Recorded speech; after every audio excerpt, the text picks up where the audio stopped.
And welcome to the Citizen Sports Blitz, brought to you by Velocity Sports Performance in Peachtree City. This is a bit of a new look for us. We're now video. I know last week was a new Citizen Sports Blitz, but now we're brand new again. I'm Mike Boylan, sports editor for the Citizen newspapers, and with me, as always, is Kevin Wandra, sports staff writer. We went to a couple of games last night. We've got scores and stats from a bunch of games last night. Today we're just going to talk football. Wednesday we're going to talk about all the other sports in the county. Friday we'll talk more sports in the county and give you a football preview. Citizen Sports Blitz 3 times a week now.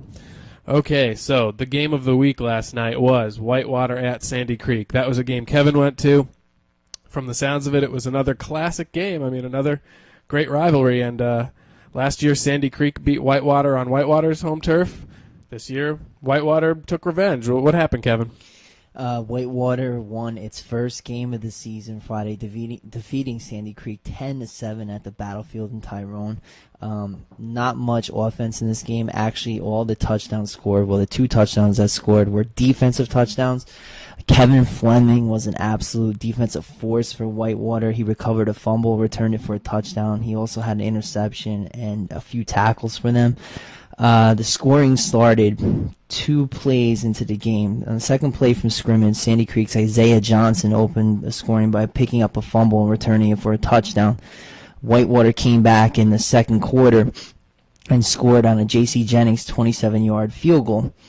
And that was the score at halftime. In the first drive of the second half, Fleming came up with a huge play, returned the fumble for a touchdown to put Whitewater ahead 10-7, and that score held up. Creek had a chance late with 7.8 seconds remaining to tie the game, but Zach Lopez missed a 34-yard field goal attempt. It was wide left and short, and Whitewater picked up that key win, and also dropping Sandy Creek to 0-2. Very shocking that they're 0-2. Okay, Kevin, you've seen Sandy Creek 2 weeks in a row now. What do you think?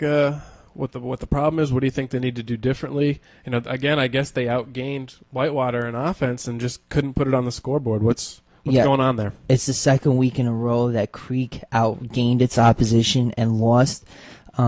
Creek actually outgained Whitewater 164-73. Their defense was outstanding for the second week in a row, but they're having problems on offense. I think Rio is a little bit unrattled at quarterback. Whitewater put pressure on him.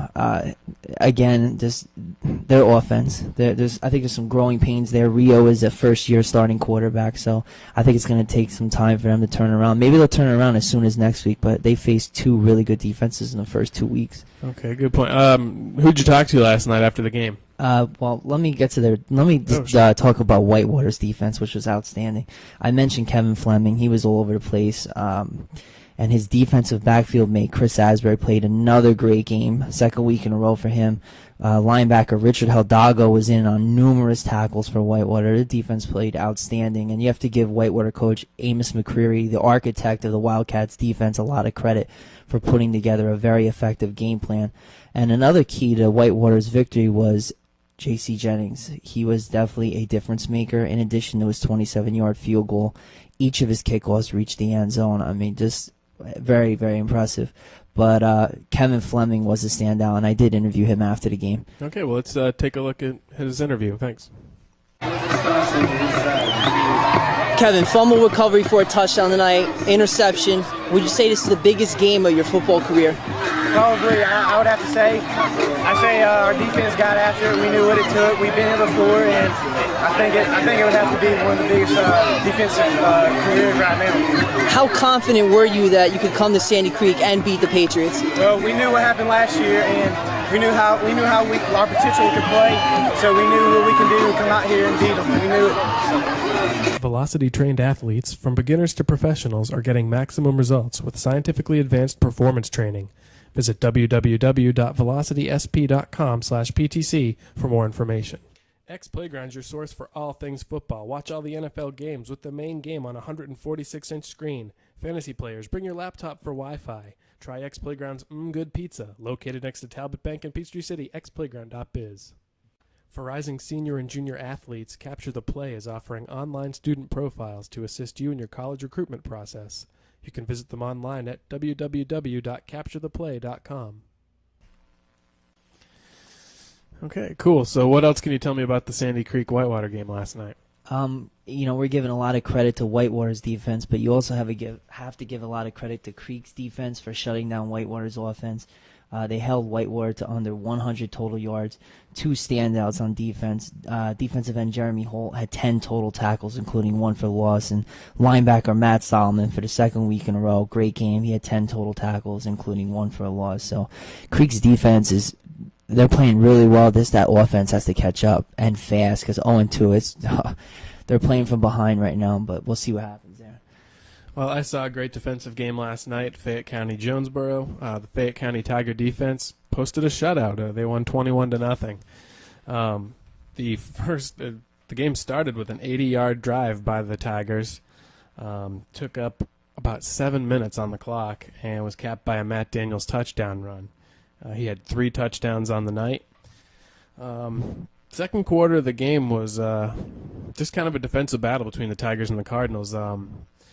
They punted 6 times. Nobody had a first down in the second quarter. In fact, Fayette held Jonesboro to, I believe, 3 first downs the entire game.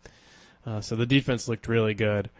Put a lot of pressure on the quarterback and just really hung in there and did a good job. There was a interception return by Shamar Fletcher, and Marquise Dixon had a fumble recovery. Those were 2 of the big highlights. But some of the players I was most impressed with were Tim Petaway and Tashawn Petaway on top of Daniels. They all ran the ball really well. They broke out some really big plays when they needed them. And, in the third quarter, when they started scoring again, all those guys really figured in, creating a lot of first downs and sustaining long drives. So I was pretty impressed with the Tigers, and after last week's win over Mount Zion Jonesboro, and with the feeling that this could be a 2-0 team, I really wanted to see what was what, and they showed their talent. I was pretty impressed. Also impressed with the kicking of Luis Martinez. Didn't get a field goal attempt, but his kickoffs and punts were booming. So that's somebody that could be a weapon for the Tigers, especially with good special teams.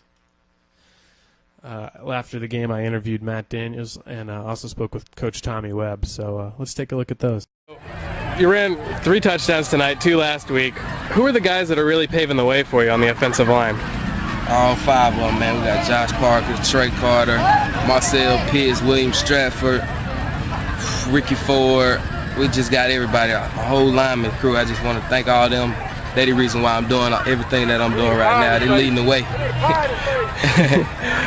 Just leading the way for me. There's no doubt. I've been real pleased with our defense. Last week they got after it real well, played a very good team.